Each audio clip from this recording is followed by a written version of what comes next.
dramatic turn in Brazil, where a defence attorney was arrested inside the Supreme Court. Legal experts say it's unprecedented. Human rights groups call it an attack on democracy. Critics warn Brazil's judiciary has crossed the line, from law enforcement into lawfare. Now, a growing chorus says dissent is being criminalised and free expression is under siege. So what's really going on? I was coming often to the United States, and some radical left-wing politicians from the same party of the current president, Lula da Silva, they asked the Attorney General to seize my passport and also to arrest other journalists, Brazilian journalists that is living in the United States, Paulo Figueiredo. And but the thing is, when all of that was going on, I was in the United States, and they didn't know about that. It was during the Carnival holiday.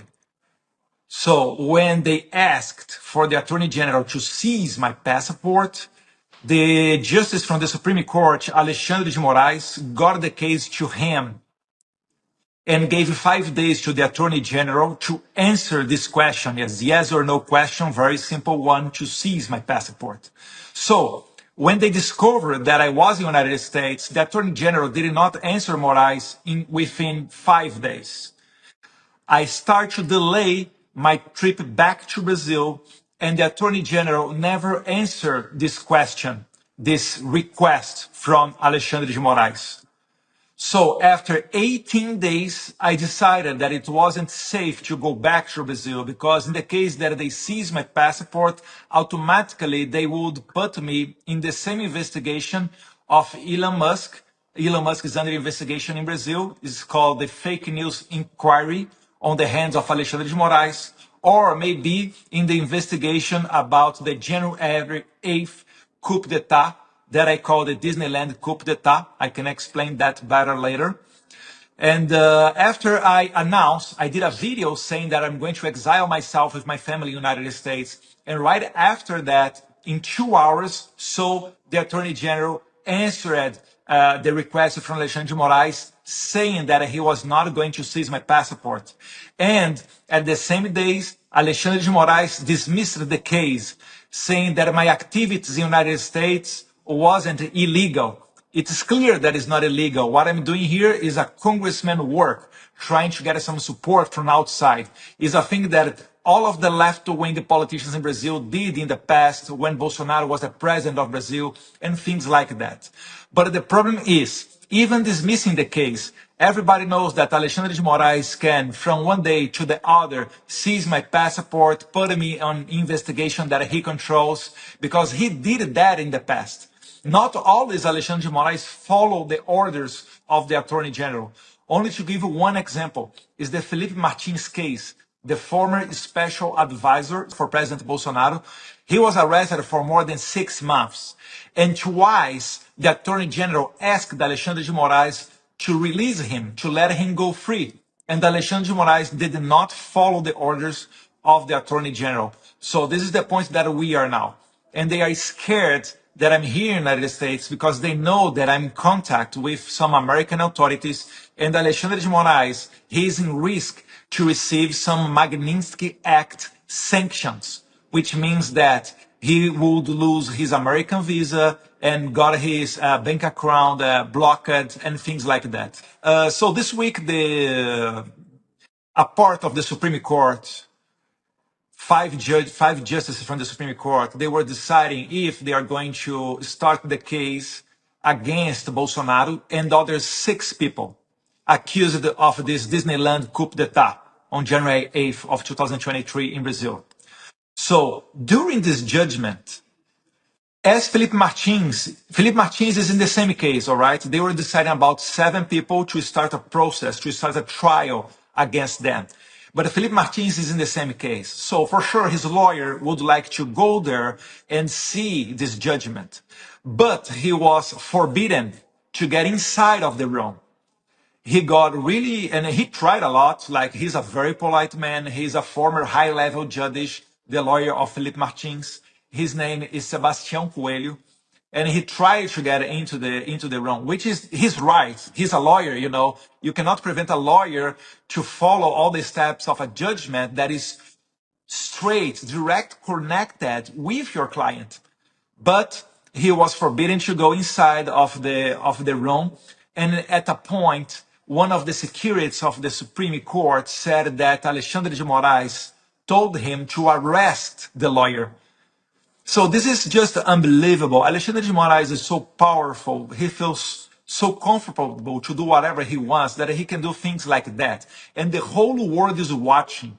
This is a witch hunt that everybody is looking. And it's not only against Felipe or Jair Bolsonaro, it's against some other people. The whole right-wing movement led by Jair Bolsonaro.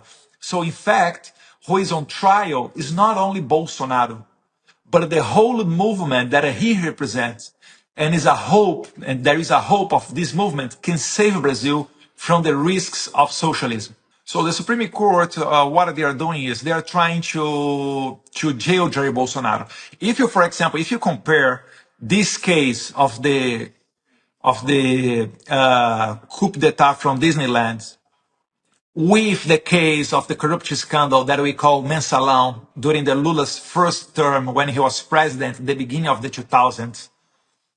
It was a corruption scandal that the executive, like people around the president, they were paying monthly the congressman to vote in favor of the government. If you take these two cases, you are going to see that on the Lula's scandal, it took 7 months to finish the case, to get a judgment. And with Bolsonaro, they are doing that, like they're speeding up so much that even in January vacations in Brazil, the Attorney General was with his team fully concentrated in this case. What they are doing is they are trying to speed it up as fast as possible to convict Jair Bolsonaro. And so Jair Bolsonaro cannot run on the next year election. We are going to have elections in October 2026.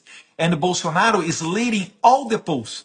Every time that we have a new poll in Brazil, Bolsonaro is getting better and better because Lula da Silva is dragging the country to a deep economic crisis. So, in the end of the day, even if Lula sent millions and millions of dollars to the legacy media, it is not working anymore because when you go to the supermarket, when you go to a gas station, people is feeling the inflation.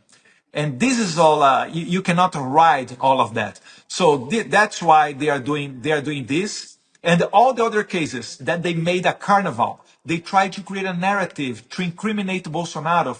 So their silver bullet is try to involve somehow Bolsonaro with this Disneyland coup d'etat. And I call Disneyland coup d'etat because on January 8th of 2023, Bolsonaro was in Orlando, in Disneyland, taking a rest, a vacation there. So he has no connection. There is no WhatsApp message connecting Bolsonaro with what happened in January 8th.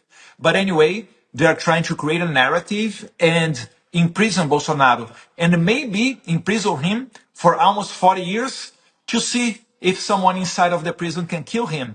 What is a very common fact in Latin America jails. So I was appointed by my party to be the chairman of the Foreign Affairs and National Defense Committee. For sure, I'm not there. I do not have this duty. So I appointed a close friend, a congressman also from my party, to be the chairman. His name is Felipe Barros. We are in touch to see what we can do through this, through the Foreign Affairs and National Defense Committee. And one of the things that he did, it was a promise that I also did, which is approve a requirement to invite Mike Pence to go to Brazil and expose the USAID case in Brazil, which means that talk about the Biden administration interference in our 2022 election. So doing this work so close with the chairman, we can push forward some of our issues. But on the other hand, I think my main work here in the United States is bring clear and precisely information to everybody in the Congress and in the White House, so we can create the right atmosphere to sanction Alexandre de Moraes. Because the problem is Alexandre de Moraes violated a lot of human rights. He arrested Felipe Martins when he knew that Felipe Martins did not run away to United States in December of 2022. He arrested more than 1,000 people on January 8th. One of them, his name is Clésio, died in prison after the Attorney General asked Alexandre de Moraes to let he go free and answer the trial freely. So you have a bunch of other things, and I'm not even talking about censorship that we had in 2022 elections, which was the main problem that Elon Musk, with a lot of courage, faced Alexandre de Moraes.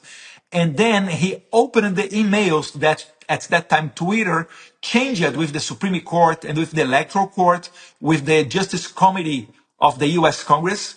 And in this case, he was showing how Alexandre de Moraes was ordering Twitter to censor, to block some profiles, conservative profiles in his social platform, and saying to Twitter, do not tell the blocked users that these orders were coming from Alexandre de Moraes. So this is all the atmosphere that is very clear. If we bring this information to the US authorities, they will apply the Magnitsky sanctions against Alexandre de Moraes. And this is a real message that can avoid the other 10 justices of the Supreme Court to keep it going on with censorship and human rights violations. Because no one wants to have their bank accounts blocked or lose their American visas. Most of the justices of the Supreme Court in Brazil, they have kids studying in the United States, they have apartments in the United States, they have banking accounts in the United States, and they really do not want to lose that. So to finish with this answer, the thing is, we need a higher force, we need a bigger power to come on the head of Alexandre de Moraes to tell him, okay, that's enough, stop with all of that, because you have someone here that is more powerful than you. And I'm sure that Trump's administration, they are fully concentrated, they are fully capable to do that. All of the social media platforms blocked during the 2022 elections was from right-wing. There was one radical left-wing platform that was blocked. It was from the PCO, Partido da Causa Operária. It's like a workers' cause political party. And they are really radical left. And these people, they were criticizing also Lula da Silva during the 2022 election. And they also got blocked during the 2022 election. So it doesn't matter who you are. If you criticize Lula, if you criticize the Supreme Court, you can face very strong problems in Brazil. What we are seeing is a witch hunt. This is not only about Brazil. We are also looking at in other parts of the world. And about the judgment of my father, President Jair Bolsonaro, it's not only him that is going on trial. He's going on trial in name of the whole political movement that he's leading. We had, if you go to YouTube, please watch that, the huge rallies that Bolsonaro is doing on Copacabana Beach. We are going to have other one in the beginning of April in São Paulo that will be for sure even bigger. So even with the threats of the repression, people is going to the streets because they cannot support anymore this kind of censorship, this kind of dirty game, sending people to the jail. People is getting angry with that and protesting on the street. And I hope the whole world is watching that. This is what we are trying to do in Brazil, trying to save our democracy. And we do expect that in a point, United States, the Trump administration will sanction Alexandre de Moraes and stop all of that. We do not want privilege to Bolsonaro family or to any right-wing politician. We only want a normal democracy where the opposition can say whatever they want with no risk to seize the passport, to freeze the banking accounts, or even go to jail because Alexandre de Moraes.